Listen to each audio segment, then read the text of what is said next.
Welcome back student to your channel Swayam learning point और मैं हूं आपका learning friend Subhash Gaikwad. I am very very glad that you are watching this beautiful extraordinary awesome video. और in this video we are talking here about the coordination. So पहले हम देखेंगे coordination in plant और बाद में देखेंगे कोऑर्डिनेशन इन एनिमल। आप थोड़े समझेंगे ये कोऑर्डिनेशन वर्ड क्या होता है। कोऑर्डिनेशन का मतलब होता है bringing about different processes in a sequence. क्या बोला? Bringing about different processes in a sequence is called as a coordination. What do you mean by that? मैं आपको समझाता हूं। देखिए कि जैसे आप खाने के लिए बैठते हो, अब मैं खाना खा रहा हूं तो मैं क्या करूंगा, मेरा जो हाथ को सिग्नल जाएगा, ओके, मुझे क्या पसंद है वो मेरी आंखें देखेंगे, फिर मेरा हाथ उधर जाएगा और उसको पकड़ के कहाँ रखेगा? माउथ में रखेगा। जब मेरे माउथ में वो खाना जाएगा, समझ लीजिए, तो उसी समय ये टंग थोड़ी पीछे आगे और हम च्यूइंग शुरू करेंगे। उसी समय सलाइवा सिक्रेट होंगे और फिर उसको अच्छी तरीके से मैं उधर ही बहुत कुछ डाइजेस्ट कर चुका हूं मैकेनिकली। फिर मुझे लगेगा कि हाँ ये सोलोएबल हो गया है, तो मैं उसको सोलो करूंगा, वो अंदर जाएगा, ऑटोमेशन में जा रहा है और वो जाएगा स्टमक में, और स्टमक में वो बाकी सब प्रोसेसेस होते हैं जो आपने डाइजेशन में देखा है। सो यहां आपको समझ आ गया कि यहां बहुत सारे प्रोसेसेस थे, वो कैसे हो गए? सीक्वेंस से हो गए। लेकिन कभी कभी ऐसा ही होता है कि जैसे यहां आप देख रहे हैं कि एक बहुत जल्दबाजी में ये खाना खा रहा था और ऐसे ही क्या हो गया? चोक हो रहा था ना। अब ये क्यों हो गया? Because of lack of coordination. अब समझ गए आप कि what do you mean by coordination. और थोड़ा तसल्ली देना चाहता हूं कि कोऑर्डिनेशन समझने के लिए अब जरा ध्यान से देखिए, ये डांस को जरा गौर से देखिए, आपको समझ में आएगा कि सब लोग एक साथ एक ही एक्शंस कैसे कर रहे हैं। इसका मतलब दे वर्क इन कोऑर्डिनेशन। समझ रहे हो? और बात होती है कंट्रोल की। तो what do you mean by control? Control is nothing but a systematic regulation of different processes. Systematic regulation यानी कोई भी चीज हम क्या करते हैं? सिस्टमैटिक रेगुलेट करते हैं और उसको हम क्या बोलते हैं? कंट्रोल बोलते हैं। समझ रहे हो? तो ये प्लांट में कहां दिखाई देता है? क्या आपको पता है?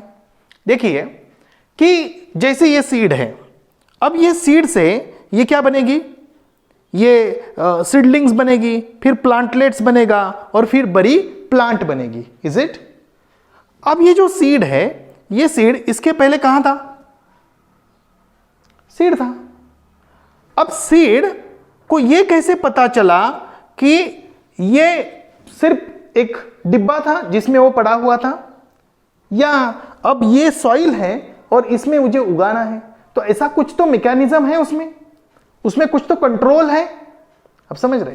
तो वो कंट्रोल के कारण वो खुद को इस एनवायरनमेंट में, ये पर्टिकुलर एनवायरनमेंट उनके लिए क्या है? स्टिम्युलस बना और इसके कारण उसकी ग्रोथ होना शुरू हो गया।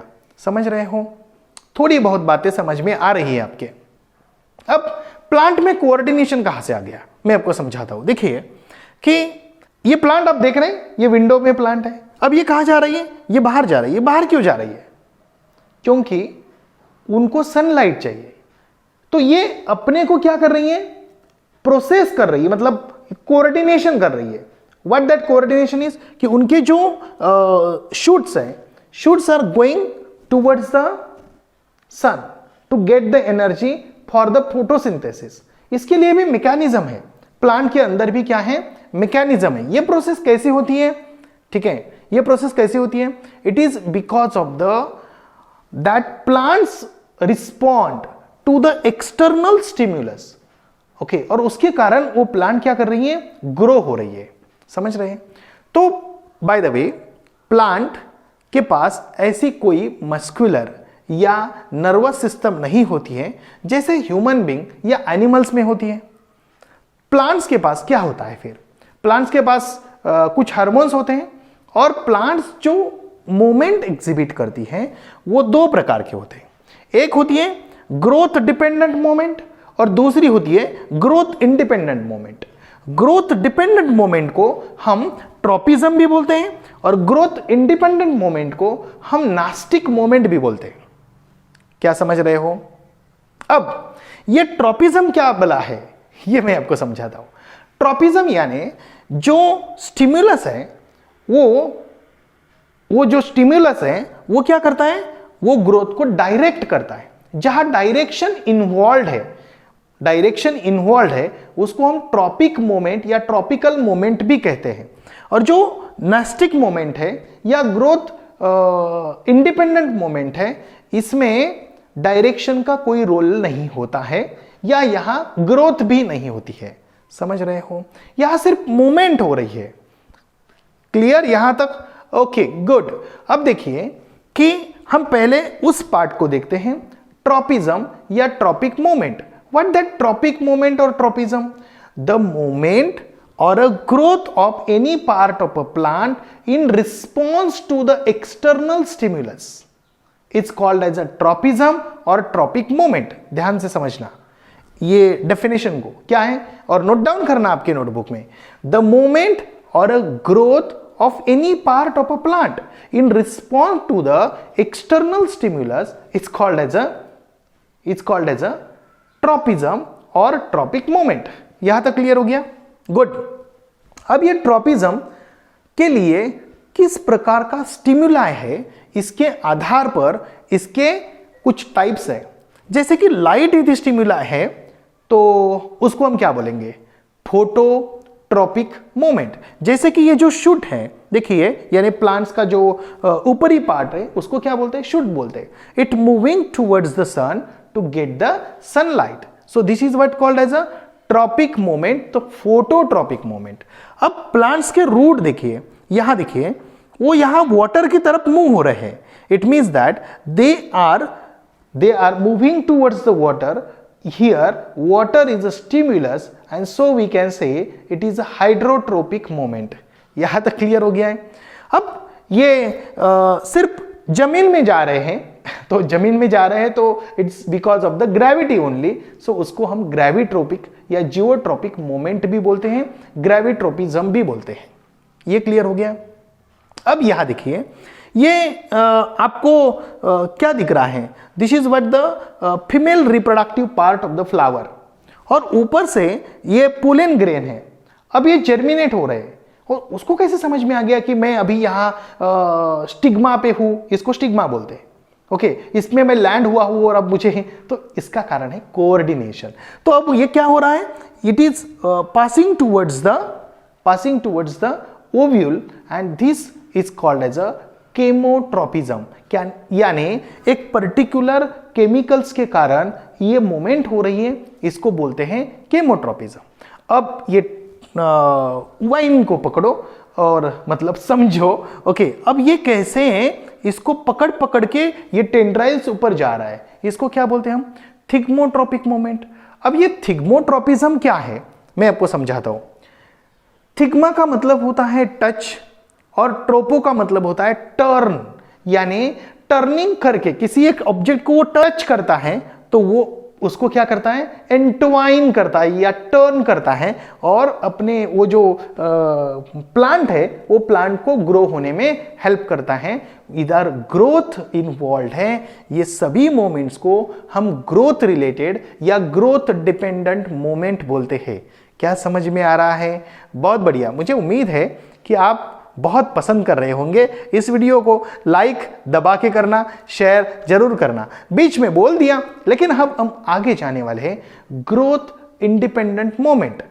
कहां जाने वाले हैं? Growth independent moment. लेकिन एक बात इंपॉर्टेंट है कि ये जो प्लांट है, ये प्लांट की जो ग्रोथ हो रही थी, ये ग्रोथ में कुछ हार्मोन्स इन्वॉल्व है। क्या बता दूं मैं कौन से हार्मोन इन्वॉल्व है? सबसे पहला हार्मोन है ऑक्सीन हार्मोन। ये ऑक्सीन हार्मोन क्या करता है? प्लांट्स के सेल को इलोंगेट करता है। दूसरा है जिब्रेलिन हार्मोन, जो प्लांट के जो स्टेम है उसको इलोंगेट करता है। और तीसरा जो हार्मोन है वो है साइटोकाइनिन हार्मोन।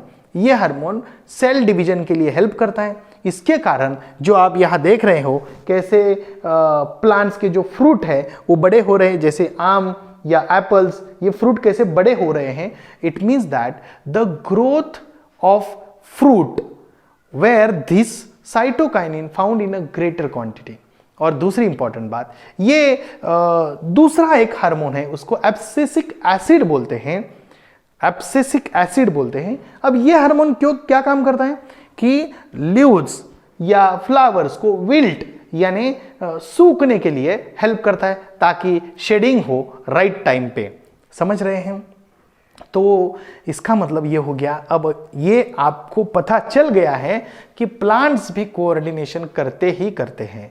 अब बात हो रही है ग्रोथ इंडिपेंडेंट मोमेंट यानी नेस्टिक मोमेंट की। ये नेस्टिक मोमेंट क्या है? तो जैसे आप ये मिमोसा प्लांट, इसको टच करो क्या होगा? Okay, it closes its leaves, यानी वो जो लीव्स है वो कोलैप्स हो जा रहे हैं। तो इसको हम क्या बोलेंगे? सिज्मोनास्टिक मोमेंट। क्या बोलेंगे? सिज्मोनास्टिक मोमेंट। जैसे कि अब ये क्या है? वीनस फ्लाई ट्रैप है। ये क्या करेगा? इसके पास जब इंसेक्ट जाएगा तो वो इंसेक्ट को अट्रैक्ट करने के लिए उनके पास स्पेशल फ्रेग्रेंस होता है। जब इंसेक्ट उनके पास जाएगा तो वो अपने में उसको ट्रैप कर लेगा और उसको खा लेगा। उसको बोलते हैं इंसेक्टिवरस प्लांट। वैसा ही दूसरा एक इंसेक्टिवरस प्लांट है, उसका नाम है ड्रोसेरा। आप यहां देख रहे हो। ओके, आपने देखा होगा कि ये ड्रोसेरा, जैसे आप यहां देख रहे हो, ये ड्रोसेरा क्या कर रहा है? उसके ऊपर जब ये इंसेक्ट बैठ रहा है वो अंदर उसको लपेट के ले रहा है और खा रहा है। यानी प्लांट्स भी नॉन वेजिटेरियन होते हैं, यानी इंसेक्टिवरस होते हैं। अब मैं आपको बता रहा हूं, ध्यान से समझिए कि ये जो क्या है, रोज है, उसको हम ट्यूबरोज बोलते हैं। क्या बोलते हैं? ट्यूबरोज। ये कब ओपन होता है? नाइट को। और ये जो लोटस देखिए, वाव अमेजिंग ना। ओके, तो ये कब ओपन होता है? It opens in the morning. और ये आपने देखा है बाल्सम ट्री, इसके फ्रूट्स कब ओपन होते हैं पता है? मतलब दे बर्स्ट होते हैं। Okay, in appropriate season when they are want to germinate, means the seeds to land and germinate. यानी जब वो सीड के जर्मिनेशन का टाइम होता है तो वो बाल्सम फ्रूट है इस प्रकार बर्स्ट होते हैं और जर्मिनेट होते हैं। तो इसी के साथ आपको समझ में आ गया कि प्लांट शोज और exhibit two types of moment, growth dependent, growth independent. Okay, growth dependent को ट्रॉपिज्म आप समझ रहे हो, और ट्रॉपिज्म के सभी फोटोट्रॉपिक, हाइड्रोट्रॉपिक, ग्रेविट्रॉपिक, केमोट्रॉपिक और थिग्मोट्रॉपिक मोमेंट को भी आपने समझ लिया, जो आपके टेक्स्ट बुक में नहीं है। यहां तक क्लियर हो गया। और ग्रोथ इंडिपेंडेंट मोमेंट, उसको हम नेस्टिक मोमेंट भी बोलते हैं। उसमें आपने देखा सिज्मोनेस्टिक मोमेंट। मैं प्यार से बोलता हूं, से इज मोनास्टिक। क्या? से is monastic.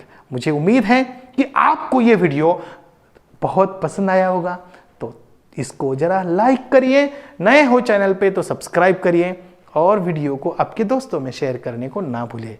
Thank you for watching. Bye.